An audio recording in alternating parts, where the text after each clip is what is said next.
ஒரு election result முடிஞ்சதுக்கு அப்புறமே ஒரு விஷயம் பரபரப்பாக பேசப்படும். இந்த வேட்பாளர் டெபாசிட் வாங்கல, இந்த வேட்பாளர் டெபாசிட்டை இழந்துட்டாரு அப்படின்றது பயங்கரமா விவாதம் பண்ணுவாங்க. டெபாசிட் இழக்கிறது அப்படின்னா என்ன, ஒவ்வொரு தேர்தலையும் வேட்பாளர் டெபாசிட் அப்படின்றது எவ்வளவு கட்டணும், அதை திரும்ப கிடைக்குமா கிடைக்காதா அப்படின்றத பத்தின டீட்டெயிலா நம்ம இந்த வீடியோல தெரிஞ்சுக்கலாம் வாங்க.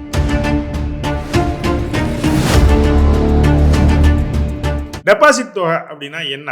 அதாவது ஒவ்வொரு தேர்தலையும் போட்டி போடுற வேட்பாளர் தங்களோட வேட்பு மனுவை தாக்கல் பண்ணும்போதே ஒரு குறிப்பிட்ட அமௌண்ட்டை நான் டெபாசிட்டா கட்டியிருக்கேன், ஒன்று அதை பணமாக கட்டுவாங்க, இல்லை அரசோட கருவூலத்திலேயோ இல்லை ரிசர்வ் பேங்க்லேயே கட்டின ஒரு ரசீதையும் சேர்ந்து அவங்களோட வேட்பு மனுவோட தாக்கல் பண்ணுவாங்க. இந்த நடைமுறை அப்படின்றது ஏன் கொண்டு வந்தாங்க அப்படின்னு பார்த்தீங்கன்னா, தேர்தலில் போட்டியிடுற வேட்பாளர் அதுக்கான சரியான இன்டென்ட்டோட தான் போட்டி போடுறாங்க, இல்லை நம்ம இதை ஃப்ரீயா விட்டோம் அப்படின்னா எல்லாருமே வேட்பு மனு தாக்கல் செய்யறதுக்கான வாய்ப்பு இருக்கு அப்படின்றதுனால இந்த ஒரு விஷயத்தை 1951 மக்கள் பிரதிநிதித்துவ சட்டத்தில் கொண்டு வந்திருக்காங்க.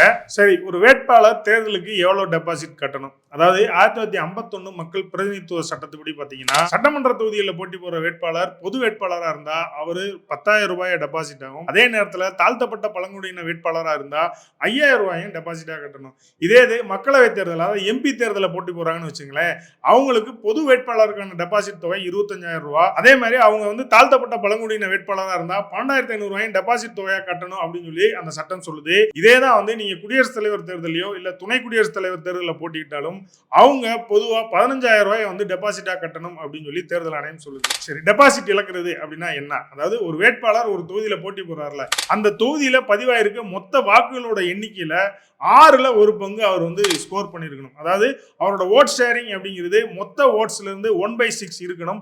அந்த நம்பரை தாண்டினா மட்டும்தான் அவருக்கு அந்த டெபாசிட் அமௌண்ட் அப்படின்றது திரும்ப கிடைக்கும். உதாரணம் பாத்தீங்கன்னா, ஒரு தொகுதியில 1,20,000 வாக்காளர்கள் ஓட்டு போட்டிருக்காங்க அப்படின்னு வச்சுங்களேன், அங்க இருக்க போட்டி போடுற வேட்பாளர் அந்த டெபாசிட் தொகையை திரும்ப பெறணும் அப்படின்னா குறைந்தபட்சம் 20,001 வாக்குகளையாவது அந்த இடத்துல வாங்கியிருக்கணும். அப்படி அந்த நம்பரை ரீச் பண்ணல அப்படின்னா அவங்களுக்கு டெபாசிட் கிடைக்காது.